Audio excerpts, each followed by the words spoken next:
बाप असतो. आई मोकळी होऊन जाते रडून, आणि जेव्हा मुलगी सासरी निघते आणि तेव्हा मुलगी एकच शब्द बोलते, बाबा येते. बरं तिथं झोपडा फुटतो त्या बापाचा. तेव्हा तो मुलीला बिलकतो, बाई चालली नीट राहा, माझं नाव मोठं कर. तो बाप असतो. म्हणून स्वामी महाराज माझे वारंवार सांगतात, आई बापाची सेवा करा तर मेवा मिळेल. आई बापाला कधी सोडू नका. आई बापासारखं पुण्य दैवत कोणतंच नाही. तुम्ही मंदिरात नाही आले, देवाची सेवा नाही केली तरी चालेल, पण आई बापाची सेवा करा, त्याच्यातच सर्व आहे. सार्थक होईल नरजन्माचे, सार्थक होईल नरजन्माचे, करोनिया सत्संग. अन आई बापाची सेवा करता भेटल पांडुरंग. आई बापाची सेवा करता भेटल पांडुरंग.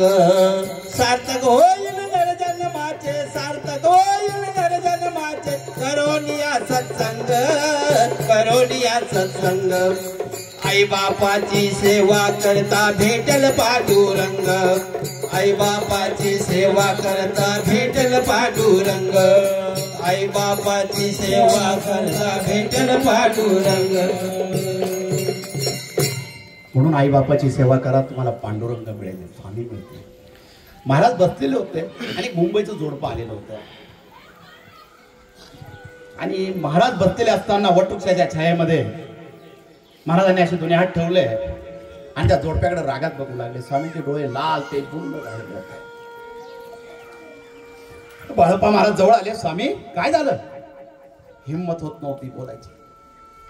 बाळप्पा महाराज शब्द तो बोलून गेले, तर स्वामी काहीच बोलते नाही. स्वामीचे डोळे लाल तेज बुंद होऊन चालले होते.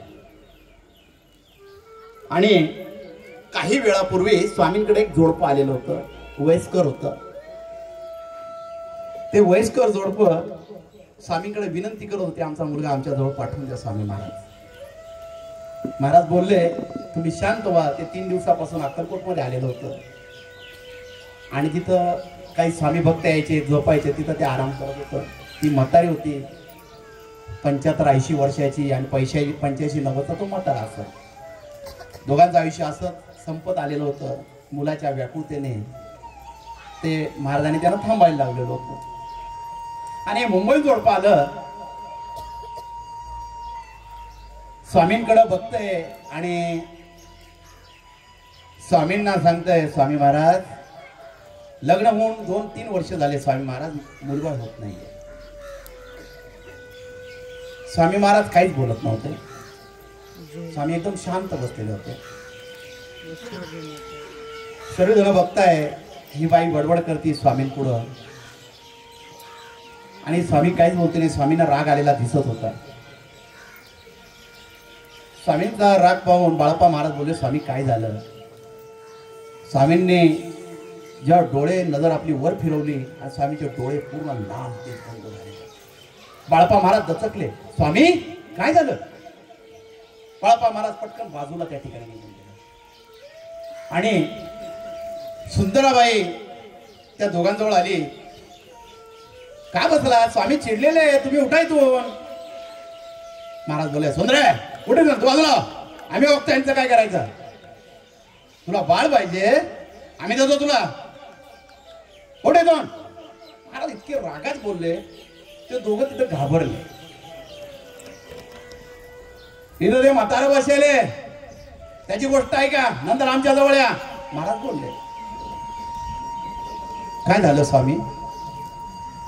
सांगतो तेवढं कर, बाकी बोललो का? महाराज एवढंच बोलले. ते जोडपं उठलं आणि बाळप्पा महाराजांना विचारू लागलं,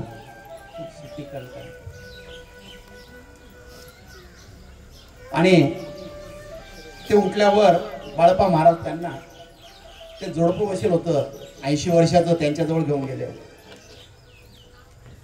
म्हातारा झोपलेला होता. म्हातारी आपल्या मांडीवर घेऊन, मांडीवर त्याने डोकं ठेवलेलं होतं आणि अंगावर चादर पांघरलेली होती आणि म्हातारी रडत होती. डोक्यावर पदर होता. आपण पाहतो जुन्या म्हाताऱ्या ज्या असतात, पदर डोक्यावर घेता नाही तर पूर्ण डोकं चेहरा झाकून घेतात. हे मुंबईत आलेलं जोडपं त्यांच्या समोर गेलं. आई, महाराजांनी आम्हाला तुझ्याजवळ पाठवलं. स्वामी सांगतात पहिले तुमची गोष्ट ऐका, नंतर मी तुम्हाला मोल देईन. म्हातारे रडायला लागले. काय सांगू मी आता, आमचं आयुष्य असंच गेलं. शेवटचं आयुष्य स्वामींच्या चरणाशी घालायचं, आपला देह त्याग करायचा, बस. आता आमचं काही राहिलं नाही भाऊ. पण तो सांग नाही, मला स्वामींनी सांगितलेलं आहे, म्हणून तुमची गोष्ट ऐकल्याशिवाय मला पुढे जाता येणार नाही. काय सांगायचं. स्वामींकडे आलो, शेवटला मुलगा आमचा बघायला भेटला तर बरं होईल. त्याने आम्हाला अग्निदाग द्यावं हीच आमची इच्छा आहे, म्हणून आम्ही स्वामींना सांगण्यासाठी आलो. आणि तो सांगायला लागला तेव्हा ती आई रडू लागली. आम्हाला एक मुलगा होता, माझ्या नवऱ्याचा खूप लाडका होता. माझ्या नवऱ्याला वाटू लागलं आपण खेड्या गावात राहतो, मुलाचं शिक्षण करूया, म्हणून चांगल्या शाळेमध्ये माझ्या मुलाला शिक्षणासाठी टाकलं. मुलगा शाळेमध्ये हुशार होता. मग शिक्षकांनी सांगितलं याला शहरामध्ये शिकायला ठेवा. पण माझा मुलगा नाही म्हणायचा. पण माझ्या नवऱ्याने काय ऐकलं नाही की माझ्या मुलाचे दिवस चांगले व्हावं, तो कोणता तरी अधिकारी व्हावा, म्हणून माझ्या नवऱ्याने माझ्या मुलाला शहरामध्ये शिक्षणाला टाकलं. मुलाचं शिक्षण सुरू झालं. मुलगा सुट्ट्यांमध्ये यायचा, भेटायचा, आनंद निर्माण व्हायचा त्याला. आणि आम्ही सुट्टीमध्ये खूप बरोबर राहायचो. तो त्याच्या गोष्टी सांगायचा, मी माझ्या गोष्टी सांगायचो. दिवसामागून दिवस झाले, मुलाचं शिक्षण पूर्ण झालं. मग मुलगा बोलू लागला, बाबा मला पुढचं शिक्षण मुंबईला करायचंय. मग बापाने विचार केला की मुलाचं एवढं चांगलं शिक्षण होतंय, म्हणून आपली शेती विकून द्यावं आणि याचं शिक्षण मुंबईला करावं. म्हणून बापाने शेती विकली आणि मुंबईला चांगल्या ठिकाणी त्याचं ॲडमिशन घेतलं आणि तो कॉलेजला जाऊ लागला. आता मुंबईतला मोठ्या कॉलेजमध्ये जायला लागला. आणि बाप कधीतरी भेटायला जायचा, तर तिथं श्रीमंत मुलं असायचे. तर त्या मुलांमध्ये माझ्या मुलाला त्याच्या बापाची लाज वाटू लागली. बाप आल्यावर तो कधी कधी सांगायचा मी कॉलेजला नाही सांग, कधी कधी यांना भेटायचंच नाही. पण यांना बाकीचं माहित नव्हतं, हे कधीतरी सापडून काढायचे. मग तो कसा तरी बोलायचा आणि निघून जायचा. मग त्याला होता तर पुढचं शिक्षण पूर्ण झालं आणि नोकरी लागली. मग हे भेटायला गेले, त्याला सांगितलं तुझी आई वाट पाहते, घरी चाल. तो बोलला बाबा आता मला जमणार नाही, मला सुट्ट्या नाही, मी कधीतरी येईल, आईला भेटेल.